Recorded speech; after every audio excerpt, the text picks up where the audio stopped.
Hello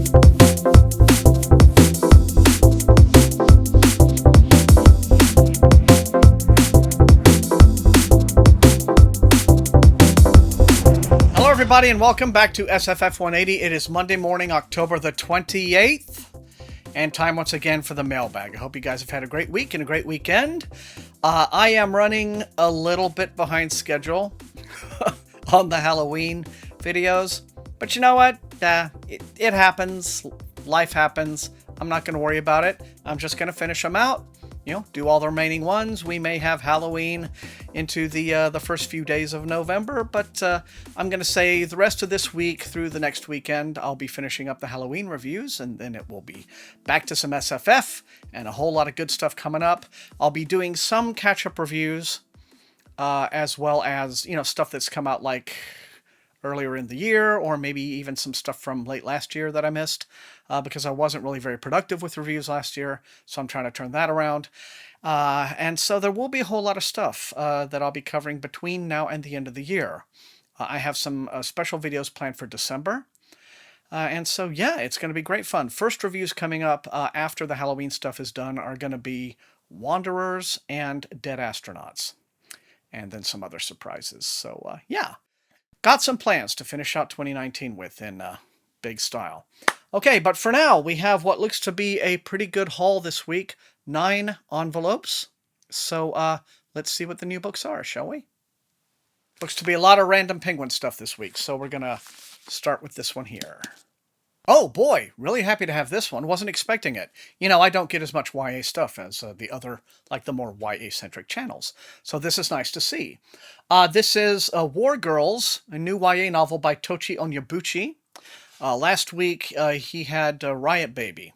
His upcoming Tor.com novella was in that massive Tor.com care package that they sent me. And now War Girls is actually out now. It came out on the 15th of October. Described by Booklist as a brilliant novel about sisters, war, and freedom. I mean, it looks freaking great. Look at this. Okay, 2 sisters are torn apart by war and must fight their way back to each other in a futuristic, Black Panther-inspired Nigeria. The year is 2172. Climate change and nuclear disasters have rendered much of the Earth unlivable. Only the lucky ones have escaped to space colonies in the sky. In war-torn Nigeria, battles are fought using flying deadly mechs, and soldiers are outfitted with bionic limbs and artificial organs, meant to protect them from the harsh radiation-heavy climate. Across the nation, as the years-long civil war rages on, survival becomes the only way of life. 2 sisters, Onyi and Ife, dream of more. Their lives have been marked by violence and political unrest. Still, they dream of peace, of hope, of a future together, and they're willing to fight an entire war to get there. Okay, so War Girls by Tochi Onyebuchi is available now from Razorbill. Okay, next up feels like a very tiny little mass market from HarperCollins. Okay, this is an arc for what looks to be the first book in a new series by a guy named Ian Douglas, who has written a ton of these kinds of books for Harper Voyager, and I've been sent a bunch of them, and I haven't ever actually really dug into one. Feel bad about that, because they're like really long series, and they seem like a commitment, like 6 to 8 books each. But, maybe I should change my policy on these, because this is the first installment of the riveting new Solar Warden series, it says.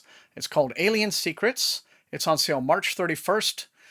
Government conspiracy theories, UFO history, and thrilling space combat come together in an unforgettable interstellar military science fiction adventure. Perfect for fans of David Weber, Jack Campbell, and Thomas DePrima, who I don't know that third name. So it's also probably a thing that military SF is not like top of my list when it comes to the SF I choose to read, but I don't dislike it. It says, in Alien Secrets, during the final days of World War II, the Allies ransacked Berlin. During this time, Operation Paperclip was in full swing. The goal of the operation was to get as many Nazi scientists to the United States in order to possess the Nazi knowledge of nuclear firepower and bolster the state's scientific ranks. However, they failed to capture one of the most vital members of Adolf Hitler's inner circle, Hans Kammler. Kammler, one of the engineers of Auschwitz, was also a liaison with the Nazis' silent partners, an alien species the Germans called the Eidisch. My German is probably terrible there, whose technological wonders nearly helped the Axis win the war. More than 7 decades later, U.S. Navy SEAL Lieutenant Commander Mark Hunter has witnessed the impossible. On a mission in North Korea, he watched an unidentified flying object destroy a compound developing weapons of mass destruction. Now he has been recruited to join a government agency that has been harboring a secret alliance with extraterrestrials since 1947. Selected to lead an elite force of soldiers, Hunter will travel across the stars to help humanity stake its claim among greater intelligent life in the universe. But the aliens who have infiltrated Earth and guided warmongering nations since the 20th century have their own agendas. I can imagine they must. Gotta be honest with you, this sounds like it just tries to throw absolutely everything against the wall, doesn't it? I don't know. This could be a lot of fun, or it could be blazingly silly. But in any event, it will be out March the 31st from Harper Voyager.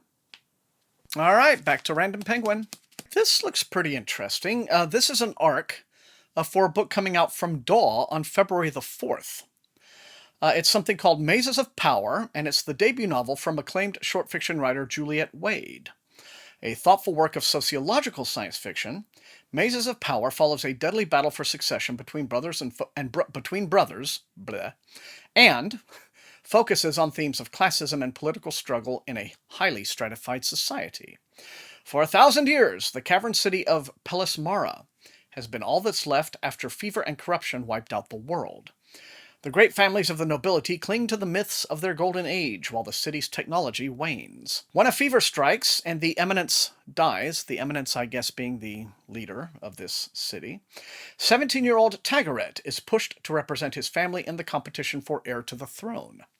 Tagaret's sociopathic younger brother, Nakantor, is obsessed with their family's success and will to exploit Tagaret and their family to defeat their opponents. Their struggle for power distorts everything in this highly stratified society, and the fever is still loose. Not quite the thing that I would usually think might be in Dahlbook's wheelhouse.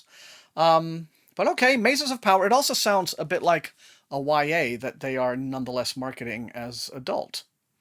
But it comes out February the 4th, Mazes of Power, the debut from Juliet Wade. Let me know in the comments. Okay, this says Brilliance Audio. Has someone sent me an audiobook?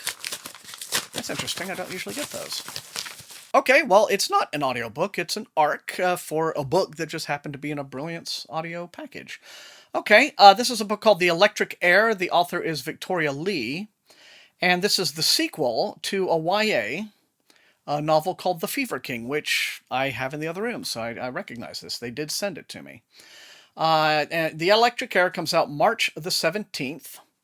And let's see. I can't really say too much about this, can I? Because it's a sequel.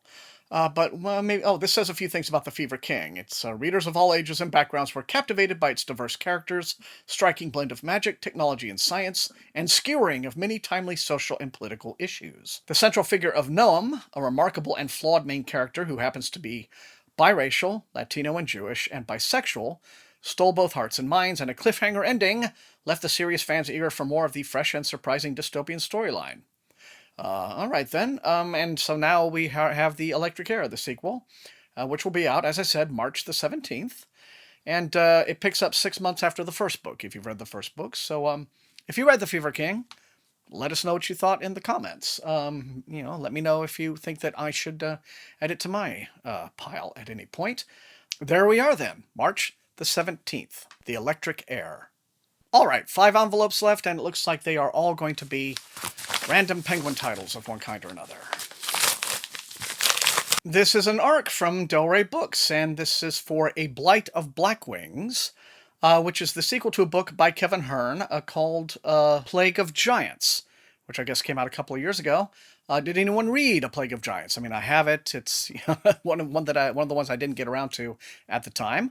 But A Blight of Blackwings will be out on February the 4th. And let's see. It says, in A Plague of Giants, Kevin Hearn gave us an entirely new mythology, composed of everything from shape-shifting poets to children who can communicate with beasts. Now, with A Blight of Blackwings, an invasion of giant warriors inspires a movement to fight back. Okay, then. In the sequel to A Plague of Giants, all these characters will become the voices of a new generation, bringing hope and revolution to a war-torn world. Well, if you're a fan of the first book, like I said about The Fever King, let us all know in the comments what you thought. And next up from Random Penguin comes the finished copy and trade paperback of a book called Unnatural Magic. The author is C.M. Wagner. No relation at all. I do believe I got this as an ARC some weeks ago, but this will be out on November the 5th.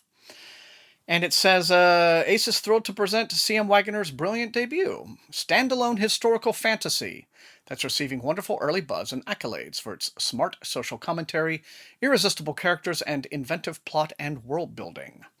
Unnatural Magic stars two unforgettable heroines, a young woman determined to become a great wizard despite her station and gender, and a troll who never quite fit into her clan, that become entangled in the mysterious murders of four trolls.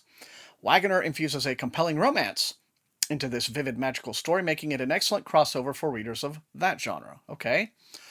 Ona Gabawa can write the parameters of a spell faster than any of the young men in her village school.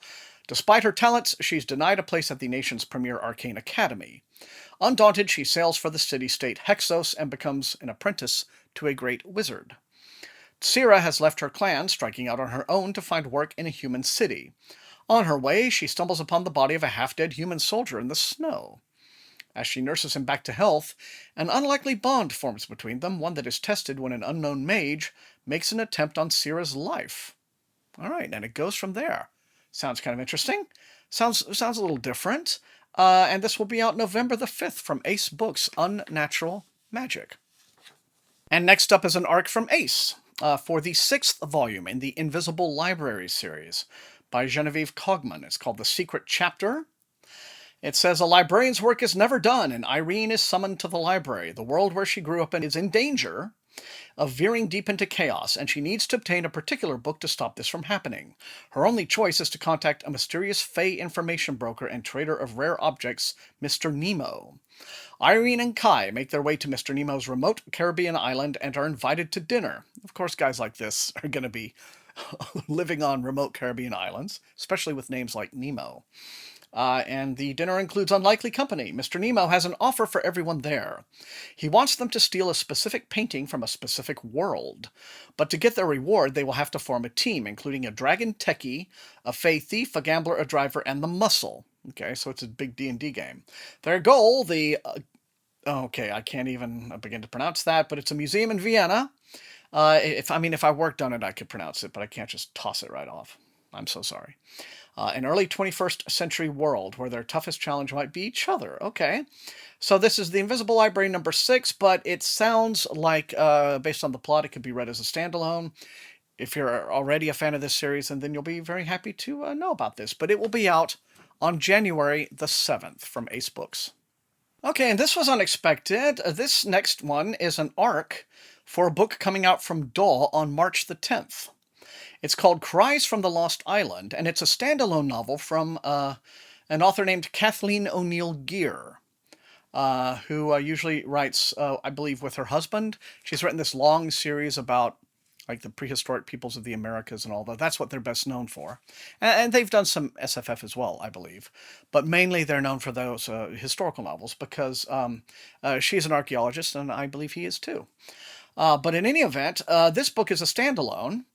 And it says, Kathleen O'Neill Gear revisits the greatest love story of all time in Cries from the Lost Island.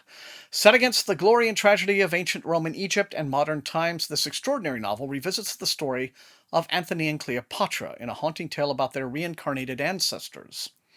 16-year-old Hal Stevens is a budding historical scholar from a small town in Colorado. A virtual outcast at high school, he has only two friends. Roberto, a witch, and Cleo Malawi. Cleo claims to be the reincarnation of Queen Cleopatra, and believes she's being stalked by an ancient Egyptian demon, Amut, the devourer of the dead. When Hal and Roberto find Cleo murdered in the forest near her home, it appears she may have been telling the truth. Her last request sends them journeying to Egypt with a famed archaeologist, where it quickly becomes clear that Cleo has set them on the quest of a lifetime, the search for the lost graves of Mark Antony and Cleopatra. But they are not alone in their search. Of course not. Cleo's murderers are watching their every move, and not all of them are human. Okay, all right then. So this will be available, Cries from the Lost Island, on March the 10th, a standalone from DAW Books. And finally, it appears that I was incorrect about all the remaining packages being from Random Penguin this week. This final one comes from Simon and Schuster. Oh, this looks very nice. And this is the finished copy of a new hardcover young adult novel from Simon Pulse. It's called Winterwood. The author is Shay Earnshaw. And it says it's a haunting romance set in a magical snow-covered forest, where the appearance of a mysterious boy awakens a dangerous, centuries-old curse. The enchanted atmospheric setting woven by Earnshaw's eerie prose, coupled with the desire and danger of forbidden romance, build to a thrilling crescendo in this suspenseful read. Be careful of the dark, dark woods surrounding the town of Fir Haven. Some say these woods are magical, cursed even, a dark spell cast upon them over a century ago, when Fir Haven was just a small gold mining town. Only Nora Walker knows the truth. She and the Walker women before her share a special connection with the woods, and it's this special connection that leads Nora to Oliver Huntsman, the same boy who disappeared from the camp for wayward boys weeks ago. And in the middle of the worst snowstorm in years, he should be dead, but here he is alive, and left in the woods with no memory of the time he's been missing. Nature rebels again in the town, and soon Nora begins to understand that the key to saving Fir Haven rests in unearthing the truth behind the curse. And as Nora and Oliver discover one shocking secret after another, it quickly becomes clear that the history of the woods might have less to do about the town and more about the tragic connection the woods have with both Nora and Oliver. This is the author of The Wicked Deep, which I believe was a book that got discussed rather widely on BookTube when it came out. I don't know why all young adult fantasies have to be so heavily, romance-centric, but there you are. But in any event, Winterwood by Shay Earnshaw will be out on the 5th of November from Simon Pulse. And that's it! That's what I've got for this episode of the Mailbag. You guys know the drill. Light up those comments. Let me know which of these looks most interesting and exciting to you, which you would like to see me prioritize for review. And otherwise, if you enjoyed watching, please hit that like button, share the video far and wide with all of your SFF reading friends, and above all, please subscribe if you have not done so. That is how the channel grows. You can also support the channel at my TeePublic store and at my Patreon. Recruits in the Rinks Army get little perks like getting to see some of my videos early. I want to thank all of those fine folks for their additional support. It is extremely helpful, keeping the wheels greased on the channel, as it were. I want to thank all the rest of you for being the very best viewers in all of BookTube. Tonight, another 12 Days of Halloween review episode, so be here for that, midnight Eastern. And until I see all of you then, happy reading.